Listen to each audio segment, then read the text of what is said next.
Friends, આજે અમે આવ્યા છે ગાંધીનગર કલોલ તાલુકામાં, જ્યાં કપિલેશ્વર મહાદેવનું મંદિર આવેલું છે. તે અમદાવાદથી 35 કિલોમીટર પર દૂર છે અને ગાંધીનગરથી આવશું તો 20 કિલોમીટરના અંતરે છે. અહીંયા આ રીતે તમે બહાર પાર્કિંગ કરી શકો છો. પાર્કિંગની વ્યવસ્થા પણ છે અને આપણે અહીંયાથી અંદર જઈશું. ઘણું મોટું મંદિર છે. આ પણ કપિલેશ્વર મંદિર કલોલમાં આવેલું છે ગાંધીનગરના. અને શિવરાત્રિ હોય, શ્રાવણ મહિનો હોય તો અહીંયા ઘણી ભીડ હોય છે અને મેળા જેવું પણ લાગેલું હોય છે. તો ચાલો તમને આજે કપિલેશ્વર મહાદેવના દર્શન કરાવું.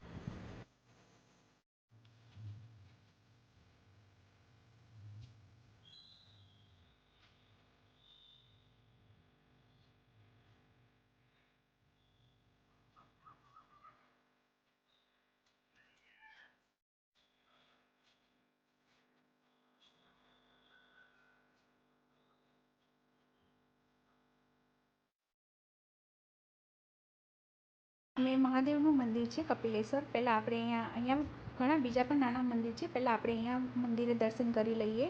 અહીંયા લક્ષ્મીનારાયણ છે.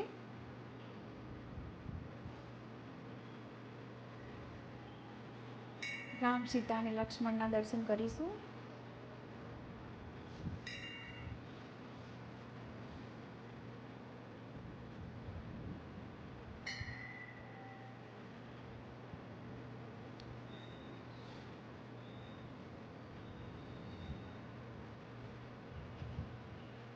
અહીંયાથી દર્શન કર્યા બાદ આપણે કપિલેશ્વર મહાદેવના દર્શન કરીશું.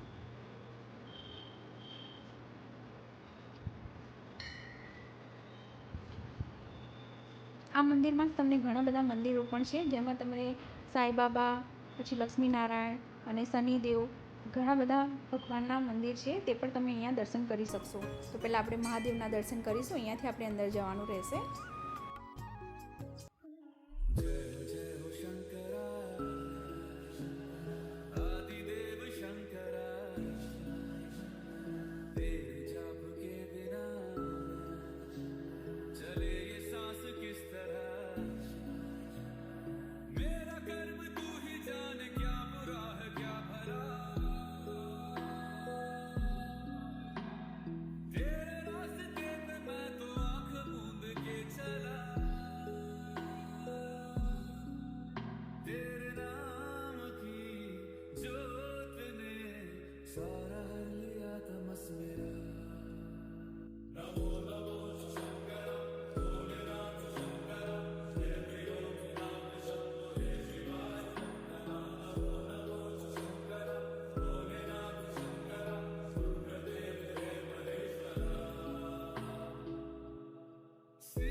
તેની બાજુમાં જ બીજું એક મંદિર આવેલું છે, જ્યાં તમને સાંઈબાબા, ગણપતિ અને દત્તાત્રેયના દર્શન થશે. તો ચાલો આપણે તેમના પણ દર્શન કરી લઈએ.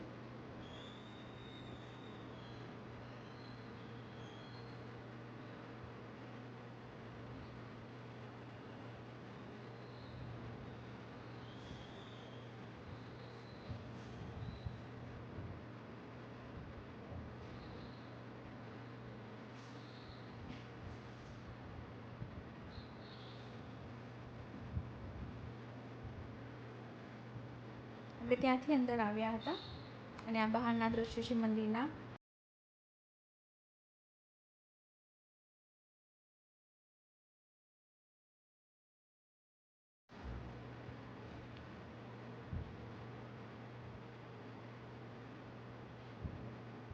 આ કપિલેશ્વર મંદિરમાં 3-4 મંદિરો છે, જ્યાં તમને બધા મંદિરે દર્શન થઈ જશે.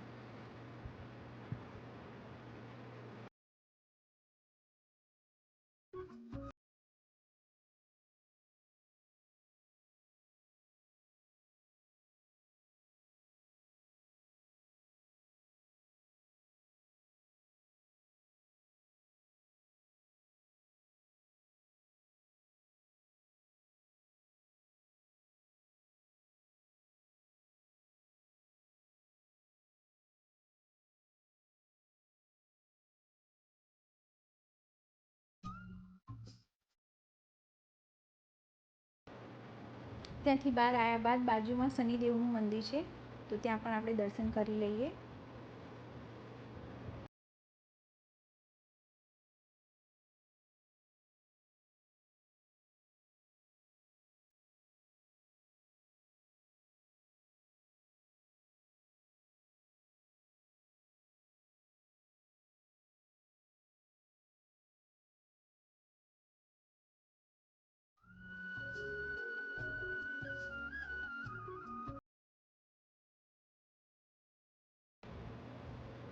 શનિદેવના દર્શન કર્યા બાદ તમે અહીંયા ગાર્ડન જેવું પણ છે, અહીંયા તમે ફરી પણ શકો છો.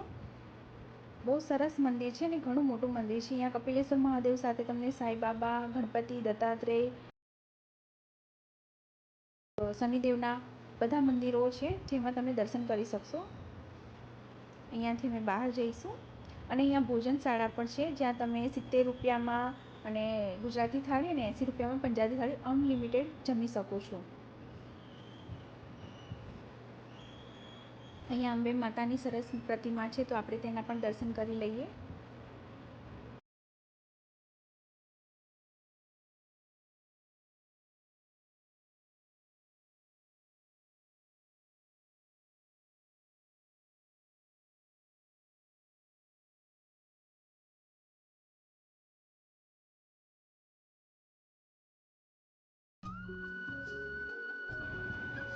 આ સામે રહી ભોજનશાળા છે, જ્યાં તમને 70 રૂપિયા અને 80 રૂપિયામાં ગુજરાતી અને પંજાબી થાળી અનલિમિટેડ મળી જશે.